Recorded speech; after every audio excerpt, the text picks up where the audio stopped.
Baik, anak-anak sekalian, di part yang kedua ini kita akan membahas soal kisi-kisi dari nomor 16 sampai 27. Simak sampai terakhir, sampai akhir ya. Jangan di skip, jangan lupa like dan subscribe-nya. Ini penting sekali untuk Ustaz, sangat membantu sekali. Oke, ayo kita mulai.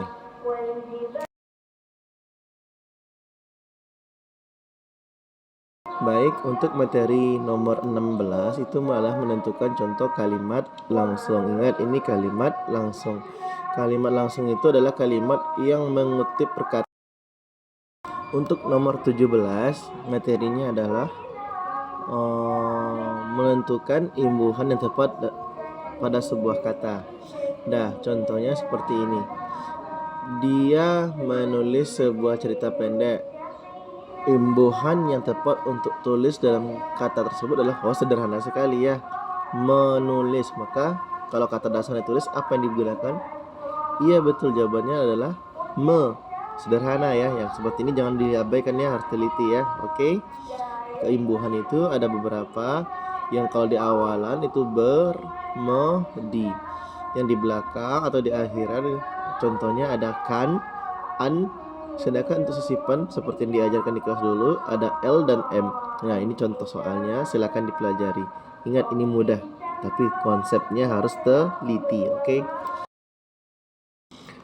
Lanjut kita nomor 18. Untuk nomor 18 itu tugas kita adalah menentukan kata tanya yang tepat sesuai dengan kalimat.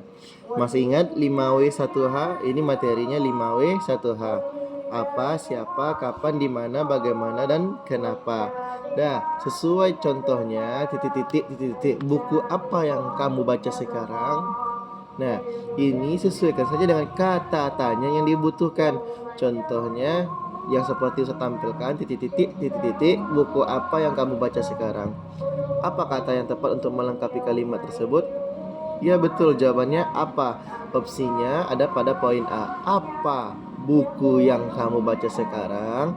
Seperti itu kata tepat yang cocok untuk melengkapi kalimat tersebut. Ingat, untuk ini sesuaikan dengan kata tanya yang dibutuhkan. Oke, kita lanjut. Dan anak sekalian, kita lanjut nomor 19. Materi kita nomor 19 ini adalah tentang wawancara. Nah, silahkan perhatikan cuplikan wawancara berikut. Titik-titik itu di kata wawancara, pewawancara itu dikosongkan. Narasumbernya bilang, saya memilih jalur ini karena ingin membantu masyarakat. Kita menentukan kalimat tanya yang sesuai dengan jawaban dari narasumber tersebut. Coba lihat apa jawabannya sesuai. Kalau saya memilih jalur ini, berarti jawabannya, coba kita lihat. A. Apa yang membuat Anda memilih jalur ini? Cocok. Siapa? B. Siapa? Cocokkah? Tidak, karena kita tidak bahas orang. C. Kapan? Tidak, karena kita tidak bahas waktu. D. Di mana Anda bekerja? Tidak sesuai ya dengan jawaban narasumber, maka opsi yang seperti ini itu ada pada poin A. Hati-hati ya dan pahami soal tentang wawancara. Lanjut. Baik, kita lanjut ke nomor 20. Materi nomor 20 ini adalah akronim. Akronim itu apa? Singkatan dari beberapa kata. Akronim terbagi menjadi dua. Yang pertama dalam bentuk huruf, yang kedua dalam bentuk kata. Contoh dalam bentuk huruf itu contohnya TNI. Apa contohnya? TNI. Itu bentuknya bentuk huruf. Akronim dalam bentuk huruf. TNI apa kepanjangannya? Tentara Nasional Indonesia. SD, sekolah dasar, itu juga sekolah dasar SD. Itu adalah akronim dalam bentuk huruf.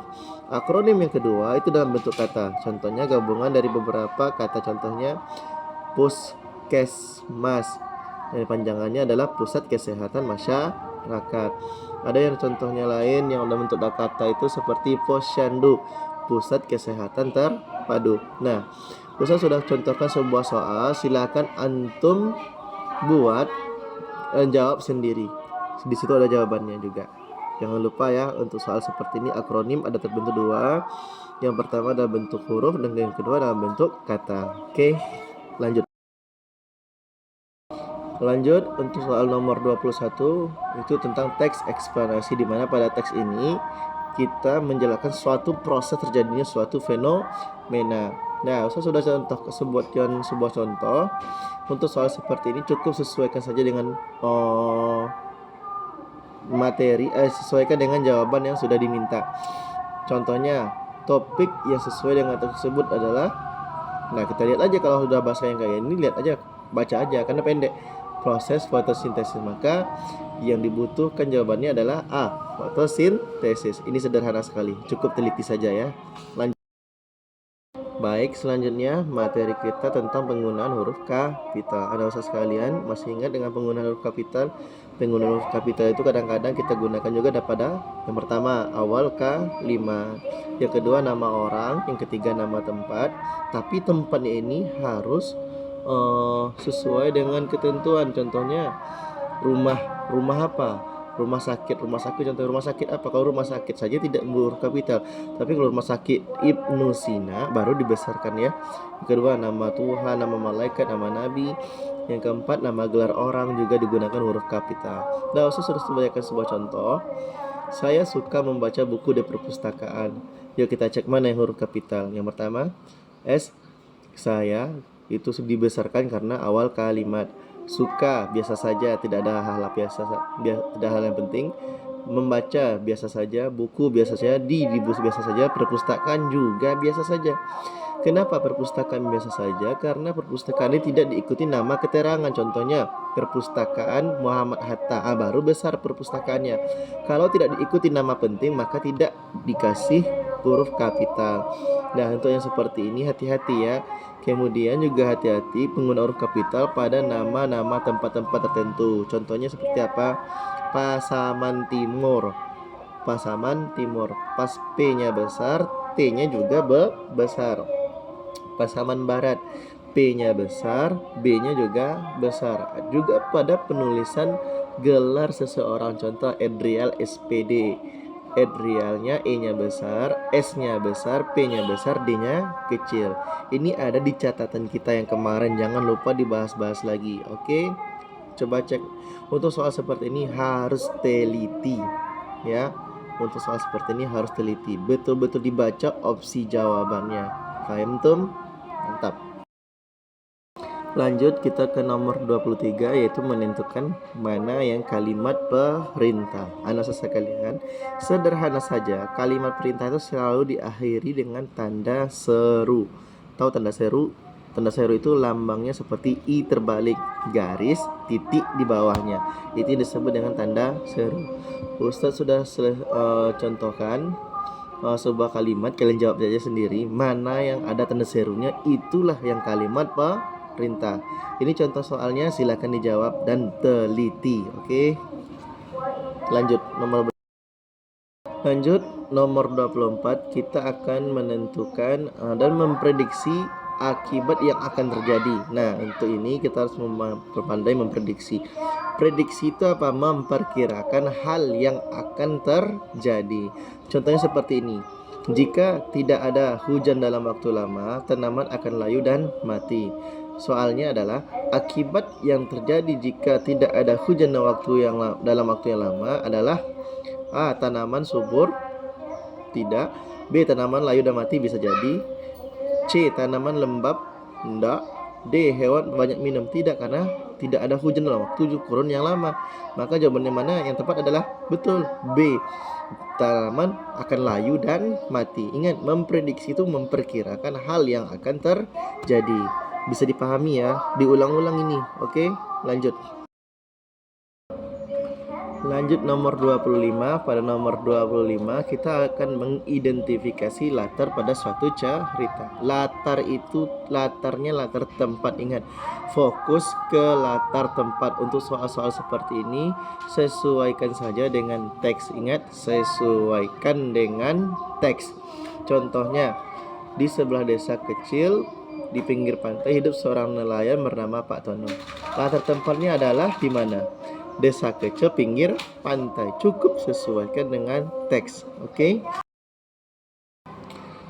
Lanjut untuk nomor 26, kita akan menentukan amanat dari sebuah cerita.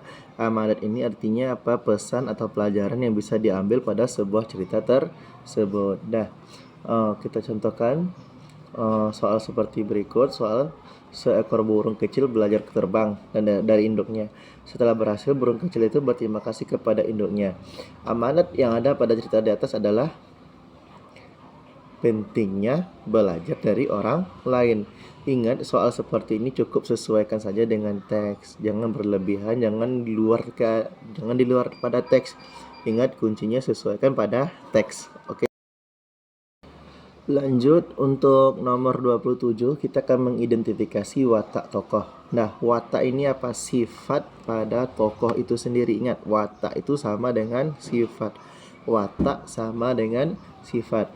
Contohnya, Pak Rudi adalah seorang guru yang sabar dan peduli terhadap murid-muridnya.